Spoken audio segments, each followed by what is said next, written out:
ஹரே கிருஷ்ணா. எல்லோருக்கும் எனக்கு பணிவான நமஸ்காரங்கள். ஓம் நமோ பகவதே வாசுதேவாயாம். ஓம் நமோ பகவதே வாசுதேவாயாம். ஓம் நமோ பகவதே வாசுதேவாயாம். ஸ்ரீமத் பகவத்கீதை உண்மையுருவில் அறிமுகம், பக்கம் 10. பௌதிக இயற்கை 3 குணங்களால் அமைந்ததாகும். நற்குணம் சத்வ, தீவிர குணம் ரஜோ, அறியாமை குணம் தமோ என்பன அவை. இக்குணங்களுக்கு மேல் நித்தியமான காலம் உள்ளது. இயற்கை குணங்களின் கலவையினாலும் நித்தியமான காலத்தின் பார்வை மற்றும் கட்டுப்பாட்டினாலும் செயல்கள் நடைபெறுகின்றன. அவை கர்மம் என்று அழைக்கப்படுகின்றன. இந்த செயல்கள் நினைவு கெட்டாத காலத்திலிருந்து செய்யப்பட்டு வருகின்றன. அவற்றின் பலன்களால் நாம் இன்பத்தையோ துன்பத்தையோ அனுபவிக்கின்றோம். உதாரணமாக, ஒரு வியாபாரியான நான் புத்திசாலித்தனத்துடன் கடுமையாக உழைத்து மிகுந்த செல்வம் சேர்த்து வைத்திருக்கிறேன் என்று வைத்துக் கொள்வோம். அப்போது நான் இன்பம் அடைகிறேன். ஆனால் வியாபாரத்தில் எல்லாவற்றையும் இழந்துவிட்டால் துன்பப்படுவேன்.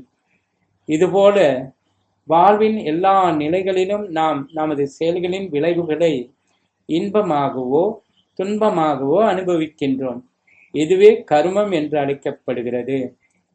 ஈஸ்வரன் அல்லது பரமபுருஷர், ஜீவன் அல்லது உயிர்வாழி, பிரகிருதி அல்லது இயற்கை, காலம் அல்லது நித்தியமான காலம், கர்மம் அல்லது செயல் ஆகியவை அனைத்தும் பகவத்கீதையில் விளக்கப்பட்டுள்ளன. இந்த 5இல் பகவான் உயிர்வாளிகள், ஜட இயற்கை, காலம் ஆகியவை நித்தியமானவை. பிரகிருதியின் தோற்றம் தற்காலிகமானதாக இருக்கலாம், ஆனால் அது பொய்யல்ல. சில தத்துவவாதிகள் இயற்கையின் தோற்றம் பொய் என்று கூறுகின்றனர். ஆனால் பகவத்கீதையின் தத்துவப்படி, வைஷ்ணவர்களின் தத்துவப்படி இஃது அவ்வாறு அல்ல. உலகின் தோற்றம் பொய்யாக ஏற்றுக்கொள்ளப்படுவதில்லை. உண்மையானதாக, ஆனால் தற்காலிகமானதாக ஏற்றுக்கொள்ளப்படுகிறது. அது வானில் நகர்ந்து செல்லும் மேகம் அல்லது பயிர்களை வளமுறச் செய்யும் மழைக்காலத்திற்கு ஒப்பிடப்படுகிறது. மழைக்காலம் முடிந்தவுடன் மேகங்கள் அகன்று மழையால் வளம் பெற்ற பயிர்கள் எல்லாம் வாடிவிடுகின்றன. இதுபோல் பௌதிக தோற்றமானது ஒரு குறிப்பிட்ட இடைவெளியில் தோன்றி சில காலம் இருந்து பின் மறைகிறது. இவையே பிரகிருதியின் செயல்களாகும். ஆனால் இந்த சுழற்சி நித்தியமாக செயற்படுவதால் பிரகிருதி நித்தியமானதாகும், பொய்யல்ல. பகவான் இதை என்னுடைய பிரகிருதி என்று குறிப்பிடுகிறார். இந்த ஜட இயற்கை பகவானிடமிருந்து பிரிந்த சக்தியே ஆகும். இதுபோல ஜீவராசிகளும் பகவானின் சக்தியே. ஆனால் அவர்கள் பிரிவுபடாதவர்கள், நித்தியமான உறவு கொண்டவர்கள். எனவே பகவான், உயிர்வாழி, ஜட இயற்கை, காலம் இவை ஒன்றோடு ஒன்று தொடர்புடைய நித்தியமான விஷயங்கள். இருப்பினும் கர்மம் நித்தியமானதல்ல.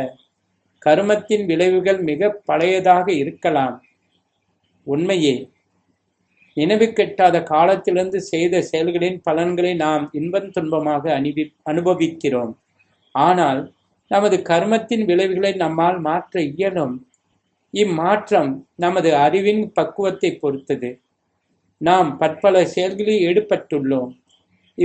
இவ்வனைத்து செயல்களின் விளைவு மற்றும் பின்விளைவுகளிலிருந்து விடுபெற எந்த செயலை செய்ய வேண்டும் என்பதை நிச்சயமாக நாம் அறிய மாட்டோம். ஆனால் இதுவும் பகவத்கீதையில் விளக்கப்பட்டுள்ளது. முழுமுதற் கடவுள் அல்லது ஈஸ்வரன் உன்னத உணர்வு நிலையில் உள்ளார். உயிர்வாளிகளான ஜீவன்கள் பகவானின் அம்சங்கள் என்பதால் அவர்களும் உணர்வு உடையவர்கள். ஜட இயற்கை, உயிர்வாளி ஆகிய இரண்டுமே முழுமுதற் கடவுளின் சக்தியாக அல்லது பிரகிருதியாக விளக்கப்படுகின்றன. ஆனால் இவை இரண்டில் ஒன்றான ஜீவன் உணர்வு உடையவன்.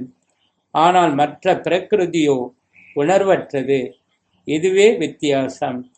பகவானைப் போல உணர்வுடன் இருப்பதால் ஜீவ பிரகிருதி உயர்ந்தவனாக சொல்லப்படுகிறான். பகவானுடைய உணர்வு உயர்ந்த உணர்வாகும். அத்தகு உயர்ந்த உணர்வும் உயிர்வாளிகளான ஜீவனின் உணர்வும் சமமானவை என்று வாதிடக்கூடாது. தனது பக்குவத்தின் எந்த நிலையிலும் ஜீவன் உயர் உணர்வு உடையவனாக ஆக முடியாது. எனவே ஜீவனால் அப்படி ஆக முடியும் என்னும் கொள்கை நம்மை வழி தவறி நடத்தி செல்வதாகும். ஜீவன் உணர்வுடையவனாக இருக்கலாம், ஆனால் பக்குவமான உணர்வோ உயர் உணர்வோ அவனிடம் கிடையாது. ஜீவனுக்கும் ஈஸ்வரனுக்கும் உள்ள வேறுபாடு பகவத்கீதையில் 13ஆம் அத்தியாயத்தில் விளக்கப்படும். க்ஷேத்ரஜ்ஞா எனப்படும் பகவான் உயிர்வாளிகளைப் போல் உணர்வுடையவரே. ஆனால் உயிர்வாளிகள் தமது குறிப்பிட்ட உடலை பற்றி மட்டுமே உணர்கின்றனர். பகவானோ எல்லா உடல்களையும் உணர்கிறார். ஒவ்வொரு உயிர்வாளியின் இதயத்திலும் வாழ்வதால் அனைத்து ஜீவன்களின் தனிப்பட்ட இயக்கத்தையும் அவர் உணர்ந்தவராக இருக்கிறார். நாம் இதனை மறக்கக்கூடாது. மேலும் பரமபுருஷ பகவான் பரமாத்மாவின் வடிவில் ஒவ்வொரு ஜீவனின் இதயத்திலும் ஆள்பவராக அல்லது ஈஸ்வரனாக உரைகின்றார் என்றும், ஜீவன் தனது இச்சைக்கு ஏற்ப செயல்பட அவரே வழிகாட்டுகிறார் என்றும் விளக்கப்பட்டிருக்கிறது. உயிர்வாளி தான் என்ன செய்ய வேண்டும் என்பதை மறக்கிறான். முதலில் அவன் ஒரு குறிப்பிட்ட விதத்தில் செயல்பட முடிவெடுக்கிறான். பின்னர் தனது சொந்த கர்மத்தின் செயல்களிலும் விளைவுகளிலும் சிக்கிக் கொள்கிறான். ஆடைகளை அணிந்து களைவது போல ஒரு உடலை விட்ட பின் வேறொரு உடலில் புகுகிறான். இவ்வாறு மாறும் பொழுது தனது கடந்த கால செயல்களுக்கு ஏற்ப விளைவுகளையும் பின் விளைவுகளையும் அனுபவிக்கிறான்.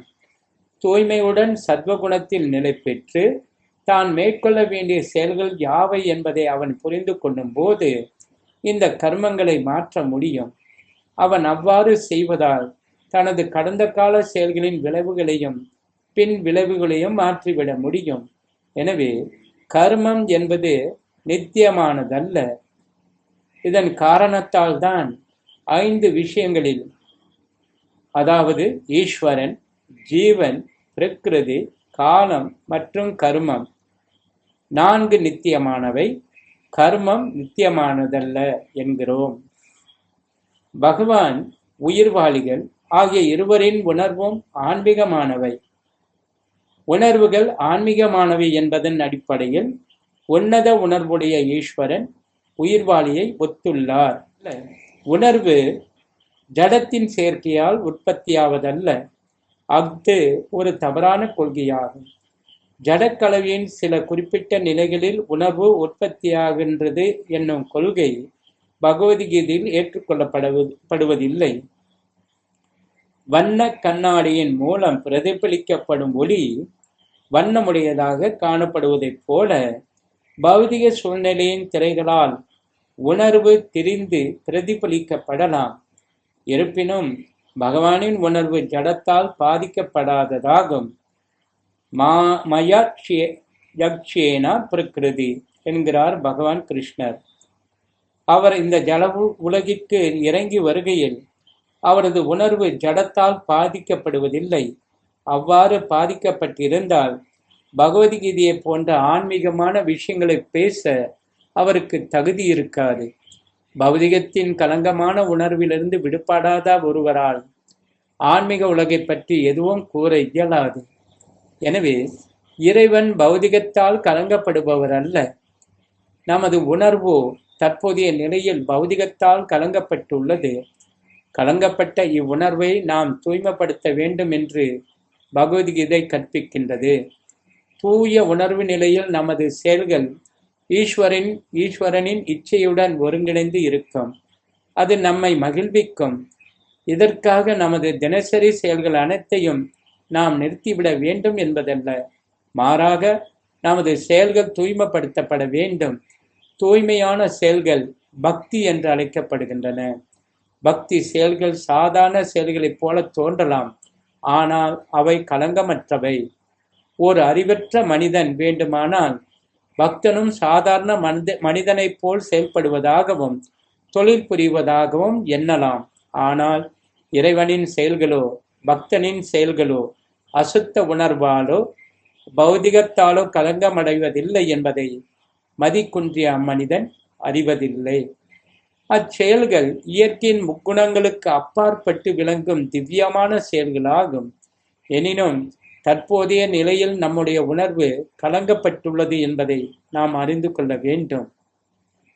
பௌதிகமாக அசுத்தப்பட்டிருக்கும் போது நாம் கட்டுண்டவர்கள் என்று அழைக்கப்படுகிறோம்.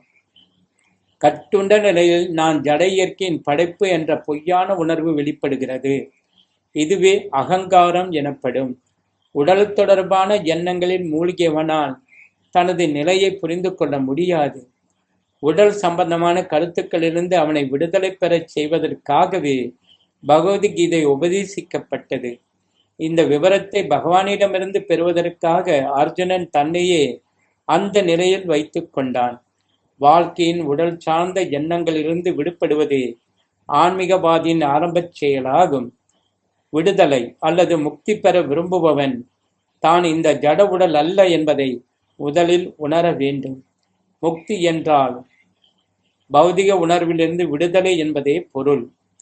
முக்தி என்றால் என்ன என்பது ஸ்ரீமத் பாகவதத்திலும் 2:10-6 வரையறுக்கப்பட்டுள்ளது.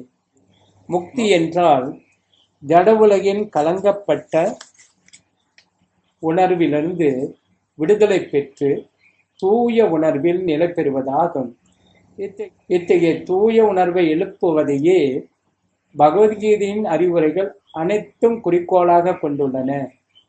எனவேதான் கீதையின் இறுதி கட்டத்தில் பகவான் ஸ்ரீ கிருஷ்ணர் அர்ஜுனனை இப்போது தூய உணர்வில் இருக்கிறாயா என்று வினவினார். தூய உணர்வு என்றால் இறைவனின் கட்டளைகளுக்கு ஏற்ப செயல்படுவதாகும். இதுவே தூய உணர்வின் உட்பொருளாகும். இறைவனின் அம்சங்கள் என்பதால் நம்மிடமும் உணர்வு உள்ளது. இருப்பினும் கீழான குணங்களால் பாதிக்கப்படக்கூடிய தன்மையும் நம்மிடம் உள்ளது.